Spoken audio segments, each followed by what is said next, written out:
Almanaku. On this day. Ngjarjet më të rëndësishme ndër vite. Në Top Albania Radio. Viti 325, mblidhet Këshilli Ikumenik I Krishter në Nikea, Azi e Vogël. Historiani Eusebius e quajti atë ikumenik, që do thot mbar botror, dhe në atë kohë nënkuptonte perandurinë romake. Viti 526, një tërmet në Siri dhe Antioki vret mbi 300.000 njerëz. 1310, prodhohen këpucët e para për të dy këmbët, të djathtë dhe të majtë. Deri atëherë, këpucët ishin njësoj dhe njerëzit I vishnin ato një ditë në këmbën e majtë e ditën tjetër në këmbën e djathtë. 1498, eksploruesi portugez Vasco da Gama arrin në Kalkut, Indi. 1506, në Spanjë, ndërroi jetë Kristofor Kolombi, 55 vjeç, nismëtari I kolonizimit të hemisferës perëndimore, pa e ditur se kishte zbuluar një botë të re. 1570, kartografi Abraham Ortelius propozon atlasin e parë modern. 1609, sonetet e Shakespeare-it botohen për herë të parë në Londër nga Thomas Thorpe. 1835, Otto shpallet mbreti I parë I Greqisë moderne, pas vrasjes së Ioannis Kapodistrias, presidenti I parë I Greqisë.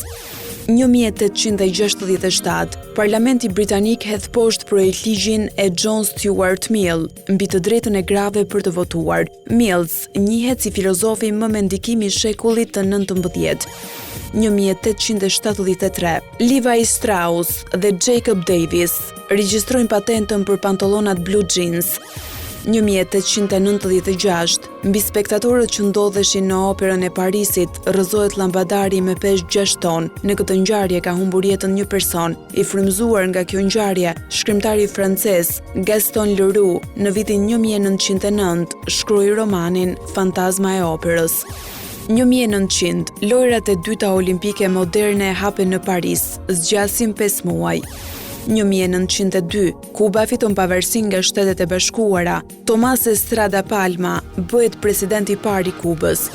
1916, qyteza e vogël Caudell në Kansas të SBA-s goditet nga një tornado. 1927, Arabia Saudite shpallet e pavarur nga Britania e Madhe. 1940, Holokaust, të burgosurit e parë arrinte kampi I përqendrimit në Auschwitz. 1980, në një referendum në Quebec, popullsia hedh poshtë me 60% të votave një propozim të qeverisë për të lëvizur drejt pavarësisë nga Kanadaja. 1985, Shtetet e Bashkuara fillojnë transmetimet në Kubë nëpërmjet stacionit Radio Marti në gjuhën spanjolle. 1989, demonstrata për demokraci. Kina shpall gjendjen e jashtëzakonshme në Pekin. 1991, Mosk, Sovjeti Suprem miraton ligjin që lejon shtetasit sovjetik të udhëtojnë jashtë vendit.